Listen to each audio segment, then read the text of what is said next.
High বন্ধুরা, তোমরা সবাই কেমন আছো? আশা করি তোমরা সবাই ভালো আছো। বড়দের আশীর্বাদে আমিও ভালো আছি। আজকে সরস্বতী পুজোর নতুন একটা ভিডিও নিয়ে চলে এলাম। দেখো বন্ধুরা, আজকে প্রকৃতিটা কি খুব কুয়াশা করেছে আমাদের এখানে আজকে।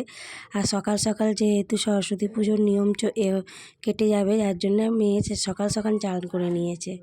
দেখো বন্ধুরা, আমার মেয়ে রেডি হয়ে গেছে এই জামাটা পরে পুষ্পাঞ্জলি দিতে যাওয়ার জন্যে। দেখুন বন্ধুরা, কালকে আমাদের গোটা সেদ্ধ রান্না হয়ে গেছে আর আমরা সবাই মিলে টিফিন করব বলে আমরা খেতেও বসে গেছি। এই দেখুন বন্ধুরা, আমরা মুড়ি আর গোটা সেদ্ধ খাবো। কার কার গোটা সেদ্ধ আছে বন্ধুরা, প্লিজ কমেন্ট করে আমাকে জানাবে।